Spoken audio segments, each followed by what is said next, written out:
బతుకున్నాడు ఏదో బతికుండి అనుభవిస్తున్నాడు రా చూడు భూమి మీద అంటారు చూడండి, ఏదో ఒక నానుడు ఉంటుంది చూసారా, అలాగా అటువంటి సందర్భం. ఇటువంటి జరగకుండా ఉండాలంటే తీసుకోవాల్సిన జాగ్రత్తలు తీసుకుంటే ఇందులోంచి సేవ్ అవుతాం. జరిగిన తర్వాత కూడా జరిగేటువంటి అనర్థాలకి లాంగ్ టర్మ్ డిసీజ్ పేషెంట్లా బతకాల్సిన పరిస్థితి ఉంటుంది. కాబట్టి చాలా ఇంపార్టెంట్ అవయవం ఇది. దీన్ని మీరందరూ కూడా స్టూడెంట్స్ ప్రజల్లోకి తీసుకెళ్తారని ఆశిస్తూ మాకు అవకాశం ఇచ్చినటువంటి మెడికల్ హాస్పిటల్ మేనేజ్మెంట్కి ప్రత్యేక కృతజ్ఞతలు తెలియజేసుకుంటూ ఇంతతో ముగిస్తున్నాను. Thank you very much. Thank you so much sir.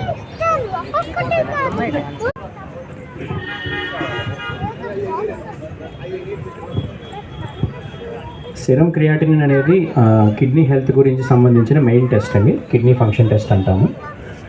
Normally మనకి ఏ ప్రాబ్లమ్స్ లేకుండా అంటే బీపీ షుగర్ అలాంటివి ఏమీ లేని వాళ్ళు ఇయర్లీ వన్స్ ఒకసారి చెక్ చేసుకుంటే సరిపోతుంది.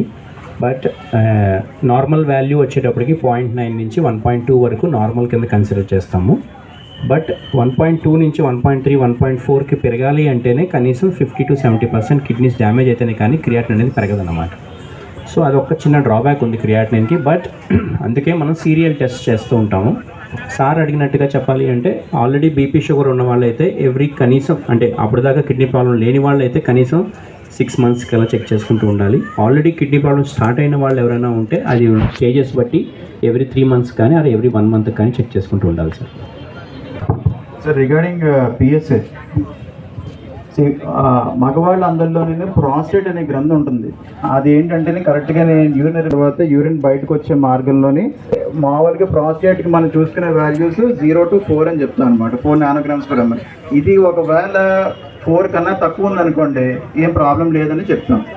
ఒకవేళ 4 మీద ఎక్కువ ఉందనుకోండి అంటే పెరగడం వల్ల పెరిగిందా, ఇవన్నీ మనం అసెస్ చేసుకుని దాన్ని బట్టి మనం ఆయనకి క్యాన్సర్ ఉన్నది అని పాసిబిలిటీ